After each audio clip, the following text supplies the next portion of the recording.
नाज़रीन किराम, आज हम एक ऐसे मौजू पर बात करने जा रहे हैं जो बज़ाहिर बहुत मामूली लगता है, लेकिन हकीकत में यही चीज़ इंसान को जन्नत भी ले जा सकती है और यही चीज़ इंसान को जहन्नुम तक भी पहुंचा सकती है, और वो है ज़बान। जी हाँ, ये छोटी सी ज़बान जिससे हम रोज़ सैकड़ों अल्फाज बोलते हैं। कभी सोचा है इनमें से कितने अल्फाज अल्लाह को खुश करते हैं और कितने अल्फाज अल्लाह को नाराज़? कुरान और हदीस हमें बार बार खबरदार करते हैं कि अगर तुमने अपनी ज़बान को काबू में ना रखा तो तुम्हारी इबादतें भी खतरे में पड़ सकती हैं। अल्लाह ताला कुरान करीम में फरमाते हैं, ए ईमान वालो, अल्लाह से डरो और सीधी बात कहा करो। यानी ऐसी बात जो सच्ची हो, जो नर्म हो, जो किसी का दिल न तोड़े। लेकिन आज हमारा हाल क्या है? हम मजाक के नाम पर ताने देते हैं, गुस्से में गालियां निकाल देते हैं, महफिलों में किसी की गीबत कर देते हैं और सोशल मीडिया पर ऐसी बात लिख देते हैं जो सामने वाले का दिल चीर देती है, और फिर कहते हैं हमने तो बस मजाक किया था।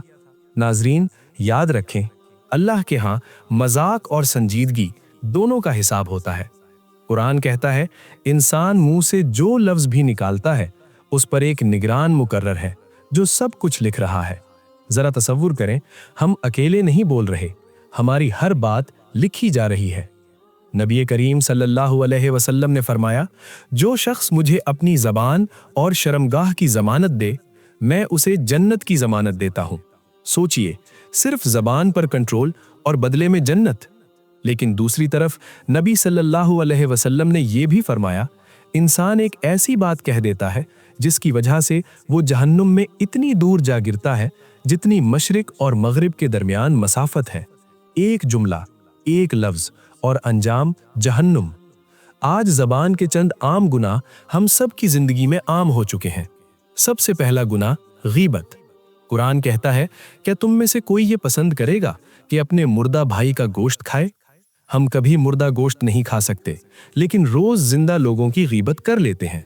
दूसरा गुनाह झूठ। नबी सल्लल्लाहु अलैहि वसल्लम ने फरमाया, झूठ बुराई की तरफ ले जाता है और बुराई जहन्नम की तरफ। तीसरा गुनाह चुगली।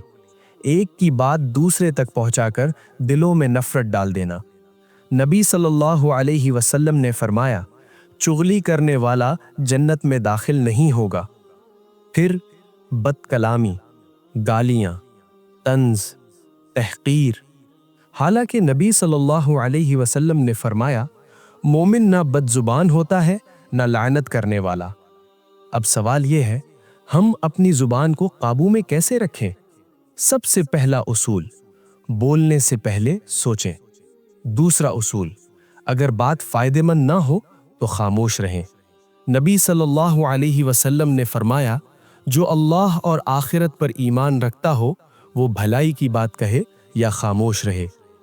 तीसरा उसूल, खामोशी को कमजोरी न समझें बल्कि इबादत समझें। चौथा उसूल, अपनी जुबान को जिक्र इलाही का आदी बनाएं, क्योंकि जो जुबान अल्लाह के जिक्र में मसरूफ हो वो गुनाह में कम पड़ती है। और याद रखें, सोशल मीडिया पर लिखी हुई बात भी जुबान ही का हिसाब है। आखिरी बात, जुबान का गुनाह छोटा लगता है लेकिन इसका अंजाम बहुत बड़ा है। आइए आज ये अहद करें कि हम अपनी जुबान से किसी का दिल नहीं तोड़ेंगे, झूठ नहीं बोलेंगे, गीबत नहीं करेंगे और अल्लाह से दुआ करें, ए अल्लाह, हमारी जुबानों को सच बोलने वाला बना दे, जिक्र करने वाला बना दे और हमें अपनी नाराजगी से बचा ले। आमीन या रब्बल आलमीन।